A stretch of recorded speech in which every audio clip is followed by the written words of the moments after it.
إن هذا القرآن يهدي للتي هي أقوم ويبشر المؤمنين الذين يعملون الصالحات أن لهم أجرا كبيرا.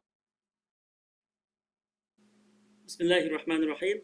الحمد لله رب العالمين والصلاة والسلام على أشرف المرسلين سيدنا محمد وعلى آله وأصحابه أجمعين.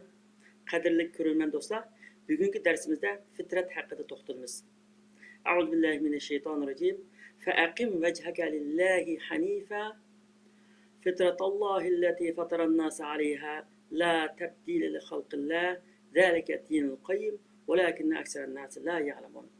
Ey payg'ambar, sen to'g'ri dinga, Allohning diniga yuzlanginki, Alloh insonlarni shu din bilan yaratgan.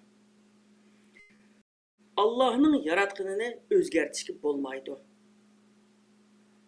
Bu top doğru dindir. Lekin insanların köpüncüsü bunu bilmeydi.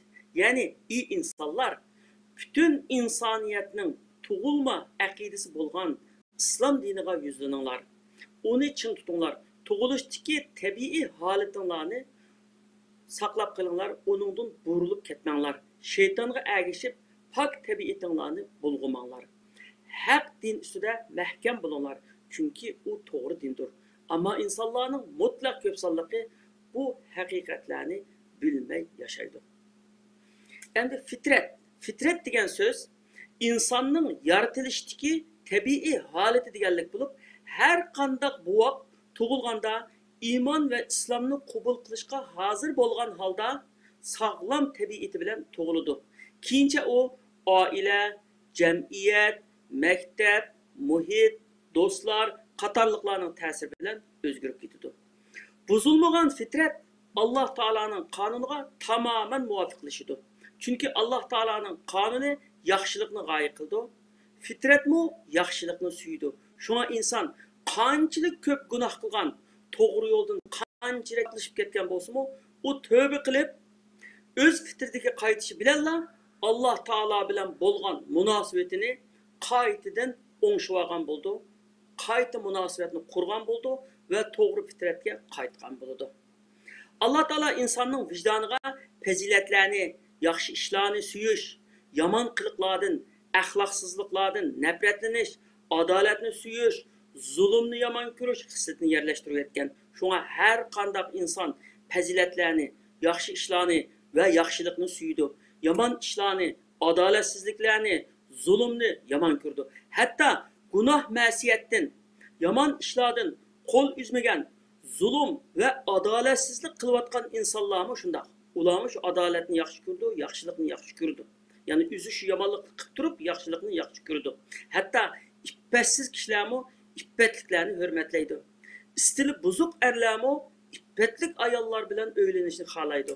Chunki ular poklikni xohlaydi, yaxshilikni suydi. Eğer ular Kur'an ve sünnetinin yoluga ergişidigan bolsa, elbette adaletini cari kıldırılan, güzel ahlak dairesinde iş kürüdügan, zulümden ve yaman işlerden yırak turduğan buludu. Akıl bilen fitret ikisi insanga doğru yolunu körüstüşke kepillik kılalaydı. Ama akıl öz vazifesini cari kıldırmagan, fitret bozulgan vakitte bu ikisi insanga hiç iş bilemeydi. Şuna aqlni ishlatish fitratni qo'g'dash sürür. Çünkü aqlni Alloh taolo ishlatish uchun bergan. Fitratni xuddi tan salomatligimizni qo'g'daganda qo'g'dashga tegishli. Agar inson tug'ilishdagi tabiiy holatiga qo'yib beriladigan bo'lsa, u cho'qim islom dinini tanlaydi. Bu masalada insonning o'zi o'sib yetilgan muhit ve ailenin ta'siri intayin cho'ng bo'ladi. Payg'ambar sallallohu alayhi vasallamning kullu mevludun yuladu ala fitra fe abawahu yuhawidanihi ev yunasranihi ev yumaccisanihi. Yani her bir bala İslam'ını kabul kıldıgan bulup tuğuludu. Yani fitretke İslam'ını kabul kıldıgan halette tuğuludu. Ama onun atanesi onu ya Yahudi kılvetido, ya ki Hristiyan kılvetido, ya ki Mecusi kılvetido diyen sözü bunu ispatlaydı. Peygamber Aleyhisselam Allah hadis kutsuyda mundaq deganligini bayon qilgan. Bandalarimning hammasini to'g'ri dinda qildim. To'g'ri dinda yaratdim. Faqat şeytanlar ularni to'g'ri dindan ozdirib ketdi. Men halol qilgan narsalarni harom qilib oldi.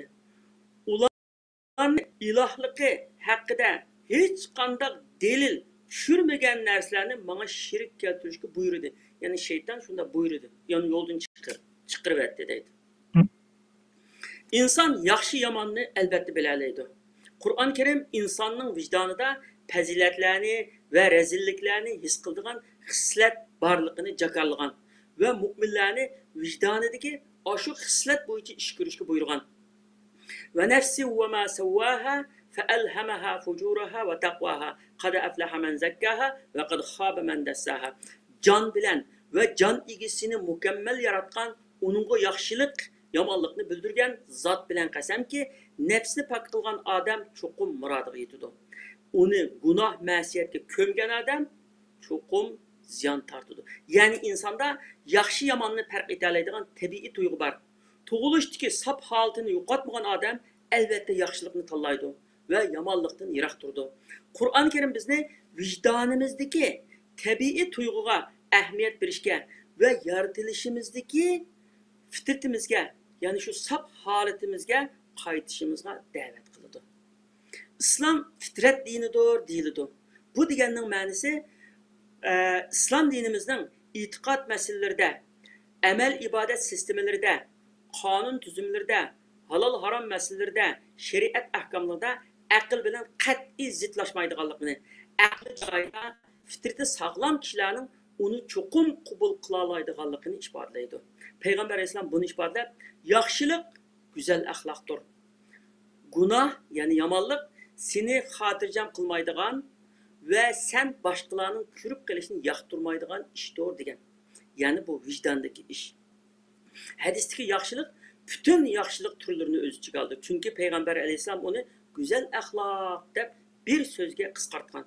Bunu da malum ki güzel ahlak barlık yaxşılık türlerinin hemmesini öz içine aldı. Ama günahının könülünü bir aram kılıdığan ve başkalarının kürüp gelişi yaktırılmaydıgan buluşu Allah Taala insanga ata qilgan vicdanning sababidir. Yani vicdanı bozulmagan, fitrati o'zgarmagan insonlar fazilatlarni his qilganda, rezilliklarni his qiladi. Ular yaxshi ishlarni qilganda ko'ngli ozoda, vijdoni rohat bo'ldi. Yomon ishlarni qilganda ko'ngli siqildi, vijdoni o'ng'aysizlandi va bearam bo'ldi. Mana bu insonning yaxshilik, yomonlikni biladiganligini, yaxshilikni yaxshi ko'rib, yomonlikni yomon ko'radiganligini ifoda etgan bir masala. İnsan güzel ahlak sayesinde öz fitretini saqlab qala oladi. Vabisa ibn Ma'bad al-Asadi radhiyallohu anhudan rivoyat qilindiki, Payg'ambar alayhisalom Vabisaga "Sen yaxshilik bilan yomonlik haqida so'rg'ili keldingmi?" dedi. Vabisa "Ha ya Rasululloh, shundoq" dedi. Payg'ambar alayhisalom qo'lini uning ko'ksiga tekkizib turib, "Ko'nglingdan so'ra, ey Vabisa, ko'nglingdan so'ra" degan so'zni 3 qatim takrorladi. Ondan kishilar sana qandoq fatvo bersin, yaxshilik ko'ngil xotirjam bo'lgan va aram topgan narsadir. Yomonlik ko'ngil xotirjam bo'lmagan, dilni bearam qilgan narsadir dedi. Bu hadis insonda bir axloqiy tuyg'uning borligini isbotlaydi.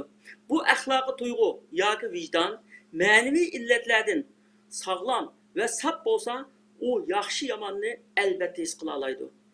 Fazilatlik ishlar bilan rezil qiliqlarni farq eta oladi. Bu hadisda halol harom va yaxshi yomonga munosabatlik ishlarni o'z ko'nglingizdan so'rab ish ko'ring deganlik emas.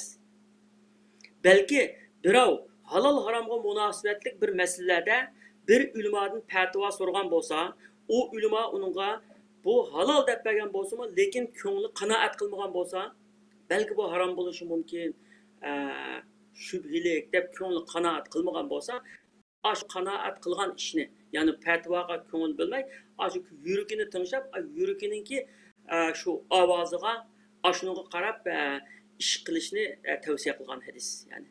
Demak, vijdoningdan so, ko'nglingdan so, yaxshilikni, yomonlikni ko'ngling bilsa, o'zing ko'nglingda bilsa, ya'ni ko'nglingda his qila olasan. Shunga qarab ishlaydi. Alloh taolo hammamizni hushyor, o'z o'zining vazifasini o'z joyida o'rindaydigan mo'minlarni qilg'ay. Hurmatli qarindoshlar, bugungi darsimiz bu yerda oxirlashdi. Yana keladigan hafta birga bo'lish umidi bilan hammalarni Allohga topshirdim. Aman bo'linglar. Vassalomu alaykum va rahmatullohi va barakatuh.